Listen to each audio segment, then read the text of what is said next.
सांवला सरकार होना चाहिए। कबीरदास जी बाजार गए तो एक माँ ने कहा कि बाबा आपको दिखता कम है, नेत्र कमजोर हो गया, सुरमा लगा लो। कबीरदास जी ने कहा आपने मुझे सुझाव दिया, अच्छा लगा, लेकिन अब सुरमा किस आंख में लगाएं, आंखें तो दो हैं। तो माताओं ने कहा ऐसा तो कह रहे हैं, कहा कि सुरमा किस आंख में लगाया है, अब बताओ ना। तो कहते हैं दो आंखें हैं, दोनों में सुरमा लगा लो बाबा। उन्होंने कहा कबीर काजर रेख हूं, अब तो धारी न जाए, नैनों में प्रीतम रहा, दूजा कहां समाए। जब आंखों में भगवान बस गया है तो दूसरी जगह देखने की जरूरत नहीं है, और दूसरा सुरमा लगाने का स्थान नहीं, कहां लगा ले सुरमा।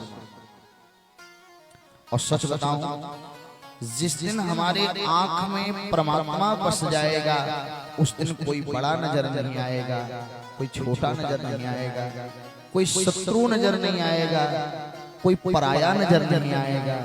सारा संसार राममय हो जाएगा, कृष्णमय हो जाएगा।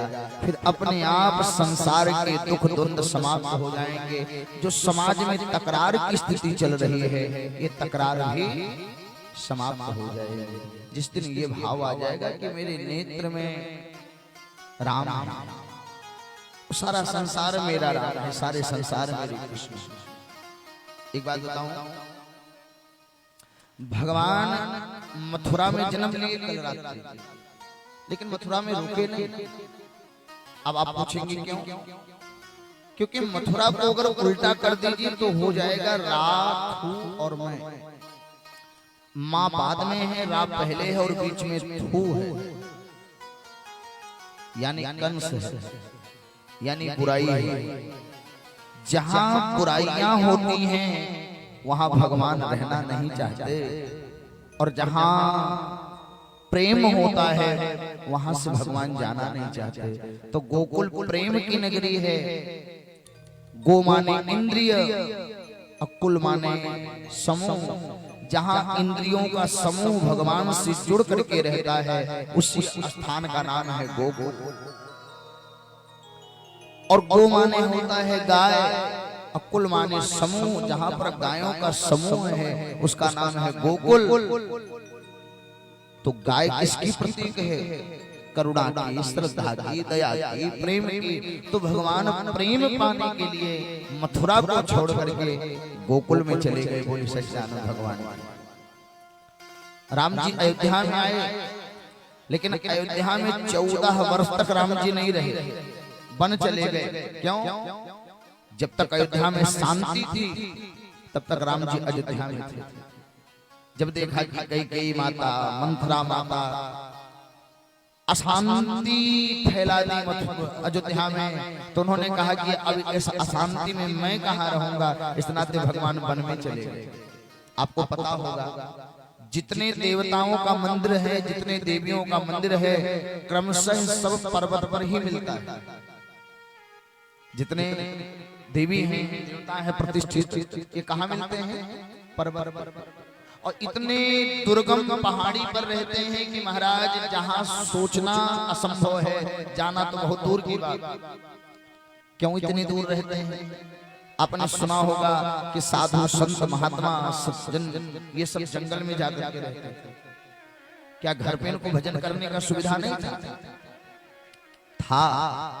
लेकिन जो शांति उन्हें एकांत में मिलती, वो शांति उन्हें घर में नहीं मिलती। तो शांति की तलाश में सभी देवता, सभी देवी पर्वत पर जाकर के रहने लगे। सभी संत महात्मा पर्वत पे जाकर के रहने लगे। लेकिन बाहरी दुनिया वालों ढूंढते ढूंढते वहां भी पहुंच गए। बोले सच्चिदानंद भगवान की। और केवल पहुंचे नहीं, अब तो भगवान को अपने हिसाब से इंसान चला रहा है। अब भगवान भगवान नहीं रह गया है, अब तो इंसान कठपुतली बना दिया है भगवान को। हम जैसा चाहे वैसा हमारा भगवान करे, हम जैसा देखे वैसा हमारा भगवान दिखे। इसी नाते आप दक्षिण भारत में जाइए तो जितनी मूर्तियां दक्षिण भारत में हैं सब सांवली हैं। दक्षिण भारत वालों का शायद अभिप्राय ये है कि जब हम सांवले हैं तो हमारा भगवान भी सांवला है। उत्तर भारत की जितनी मूर्तियां हैं गोरी हैं, शायद उत्तर भारतीयों का भाव ये है कि जैसे हम गोरे हैं वैसे हमारा भगवान भी गोरा है। लेकिन आप बताइए, भगवान न सांवला है न भगवान गोरा है। भगवान तो भक्त की कल्पना से रूप धारण करता है। बोले सच्चिदानंद भगवान की रूप भक्त बनाता है और भगवान बन जाता है। प्रहलाद की कल्पना नरसिंह की है, भगवान नरसिंह बन करके आ गया।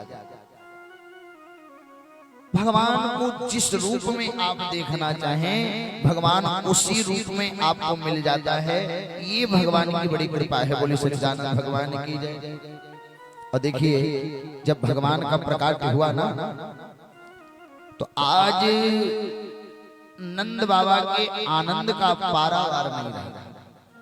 नंद बाबा आज महान मन वाले हो गए। कहते हैं नंदस्वात्मज उत्पन्ने जातहलादो महामना आहूयान विप्रान वेदज्ञान असनातः सुचिरलंकृतः। महान मन वाले हो गए नंद बाबा।